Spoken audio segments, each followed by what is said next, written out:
कि शब्दावली शुभेंदु जी वाली तो मैं बोल नहीं सकता हूं। जब टीएमसी में थे तो बीजेपी के लिए क्या क्या बोलते थे मैं खोल के रखूं।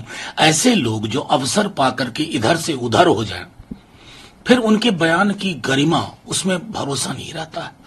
अरे साहब, प्रधानमंत्री जी ने भोपाल में किसी को भ्रष्ट कहा था, 72 घंटे के अंदर वो भ्रष्ट कहां गया? शुभेंदु जी, रॉकेट साइंस चाहिए इसके लिए समझने के लिए।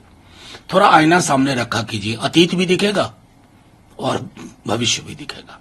लेकिन सर, जो मुद्दा आता है कल हमने लेकर के, वो भी कह रहे हैं कि पंजाब, हरियाणा, दिल्ली, ये तो एग्जाम्पल है जहां पर कि एक पार्टी दूसरे के सामने खड़ी है। इस अलायंस का मतलब क्या है? उनका कहना है कि एक तरफ तो जी नहीं, मेरा मानना, अनुराग जी इंडिया अलायंस में आ गए हैं क्या? वो क्यों चिंता कर रहे हैं? अगर हमारे अलायंस में होते तो उनकी चिंता मेरी समझ में आती। इसको चिंता नहीं कहते हैं, इसको हड़बड़ाहट कहते हैं, हताशा कहते हैं। उनको अपनी सीट की भी चिंता है, मैं बता रहा हूं, यकीन मानिए। अव्वल तो टिकट मिलेगा तो जीतेंगे। तो जाहिर है कुछ कुछ बोलते रहें। अब उनसे हम तो ये उम्मीद नहीं करेंगे कि हमें शुभकामनाएं देंगे, भविष्य के लिए स्नेह देंगे, नहीं। तो उनका काम है तुरही बजाना, तुरही बजाएंगे। सर, लेकिन इस पूरे प्रकरण में एक मुद्दा जिस पर इंडिया ब्लॉक के नेता और जो भारतीय जनता पार्टी है उनके नेता आमने सामने, और खासतौर से तमिलनाडु जैसे राज्य में जहां पर कि सनातन धर्म को लेकर के लगातार डीएमके की तरफ से टीका टिप्पणी हो रही है, वो उनके एक एक नेता आगे बढ़ करके और सनातन धर्म को लेकर के टीका टिप्पणी कर रहे हैं। अरे मोहन भागवत जी को क्यों भूल जाते हैं आप लोग? मोहन भागवत जी ने सबसे ज्यादा स्वीकारोक्ति की, आप लोगों ने उनको बिसरा दिया। अरे उस आरएसएस के प्रमुख हैं, सरकार चलाते हैं। उन्होंने कहा 2000 साल तक हमने उनका उत्पीड़न किया। इस अफसाने में स्टालिन कहीं नहीं आते ना। कोई भी धर्म, मैं बार बार कह रहा हूं, उसको इसके आधार पर होना होगा। अगर उसके अंदर न्याय नहीं है तो किस बात का? कबीर को कहां रखेंगे?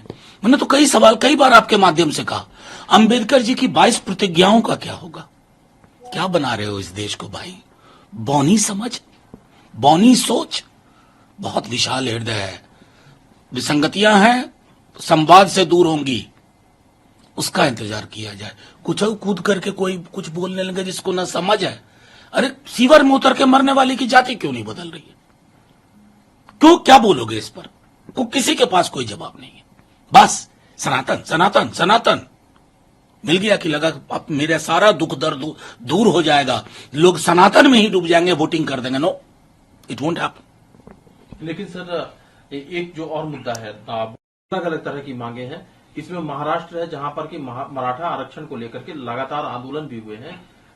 महाराष्ट्र के मुख्यमंत्री का कहना है कि हमारे लिए मुद्दा बहुत ही गंभीर है और ऑल पार्टी मीटिंग भी बुलाई जा रही है। क्या कहना है? देखिए, मैंने तो एक वीडियो प्रेस कॉन्फ्रेंस उनकी देखी थी, जिसमें जो फुसफुसा के जो वो बोल रहे थे सब चीजें माइक पे आ गई।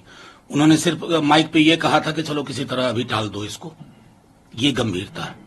इसका एक ही जवाब है, मैं आपके माध्यम से कहता हूं, जब तक पूरे देश में जातिगत जनगणना आप नहीं करवाएंगे, आपके पास वैज्ञानिक आंकड़े नहीं होंगे, आपके पास इन विषयों के लिए कोई समाधान नहीं होगा। आप अंधे कुएं में रोशनी ढूंढते रहेंगे, नहीं मिलेगा। सर, पिछले दिनों राहुल गांधी ने हिंदू रिलीजन से जोड़ते हुए उन्होंने टिप्पणी की थी।